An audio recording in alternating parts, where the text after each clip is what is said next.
राधे कृष्णा जी।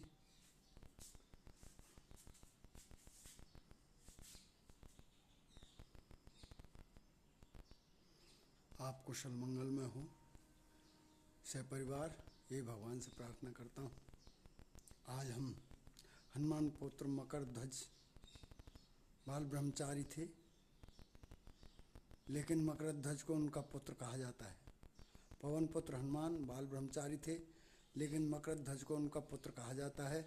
यह कथा उसी मकर ध्वज की है। वाल्मीकि रामायण के अनुसार लंका जलने के समय आग की तपिश के कारण हनुमान जी को बहुत पसीना आ रहा था।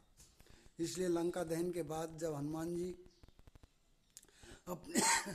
उन्होंने अपनी पूंछ में लगी आग को बुझाने के लिए समुद्र में छलांग लगाई तो उनके शरीर से पसीने की एक बड़ी सी बूंद समुद्र में गिर पड़ी। उस समय एक बड़ी मछली ने भोजन समझकर वह बूंद निगल ली। उसके उदर में जाकर वह बूंद एक शरीर में बदल गई। एक दिन पाताल के असुरराज अहिरावण के सेवकों ने उस मछली को पकड़ लिया। जब वे उसका पेट चीर रहे थे तो उसमें से बानर की आकृति का एक मनुष्य निकला। वे उसे अहिरावण के पास ले गए। अहिरावण ने उसे पातालपुरी का रक्षक नियुक्त कर दिया। यही बानर हनुमान पुत्र मकरध्वज के नाम से प्रसिद्ध हुआ। जब रामायण में राम रावण युद्ध हो रहा था तब रावण की आज्ञानुसार अहिरावण राम लक्ष्मण का अपहरण कर उन्हें पातालपुरी ले गया। उनके अपहरण से वानर सेना भयभीत व शोकाकुल हो गई, लेकिन विभीषण ने यह भेद हनुमान जी के समक्ष प्रकट कर दिया। तब राम लक्ष्मण की सहायता के लिए हनुमान जी पातालपुरी पहुँचे। जब उन्होंने पाताल के द्वार पर एक वानर को देखा तो वे आश्चर्यचकित हो गए। उन्होंने मकरध्वज से उसका परिचय पूछा। मकरध्वज अपना परिचय देते हुए बोला, मैं हनुमान पुत्र मकरध्वज हूँ और पातालपुरी का द्वारपाल हूँ। मकरध्वज की बात सुनकर हनुमान क्रोधित होकर बोले, यह तुम क्या कह रहे हो?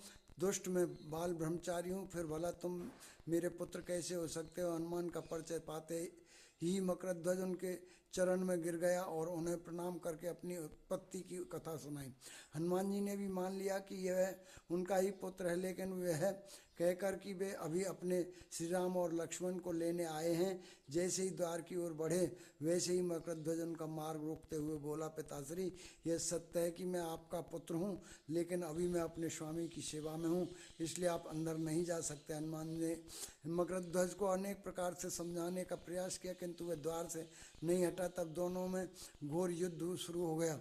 देखते ही देखते हनुमान जी उसे अपनी पूंछ में बांधकर पाताल में प्रवेश कर गए। हनुमान सीधे देवी मंदिर में पहुंचे, जहां अहिरावण राम लक्ष्मण की बलि देने वाला था। हनुमान जी को देखकर चामुंडा देवी पाताल लोक से प्रस्थान कर गई। तब हनुमान जी देवी रूप धारण करके वहां स्थापित हो गए। कुछ देर के बाद अहिरावण वहां आया और पूजा अर्चना करके जैसे ही उसने राम लक्ष्मण की बलि देने के लिए तलवार उठाई, वैसे ही भयंकर गर्जन करते हुए हनुमान जी प्रकट हो गए और उसी तलवार से अहिरावण का वध कर दिया। उन्होंने राम लक्ष्मण को बंधन मुक्त किया। तब श्री राम ने पूछा, हनुमान, तुम्हारी पूंछ में यह कौन है और बंधा है? बिल्कुल तुम्हारे समान ही लग रहा है, इसे खोल दो। हनुमान ने मकरध्वज का परिचय देकर उसे बंधन मुक्त कर दिया। मकरध्वज ने श्री राम के समक्ष सिर झुका लिया। तब श्री राम ने मकरध्वज का राज्याभिषेक कर उसे पाताल का राजा घोषित कर दिया और कहा कि भविष्य में वह अपने पिता के समान दूसरों की सेवा करें। यह सुनकर मकरध्वज ने तीनों को प्रणाम किया।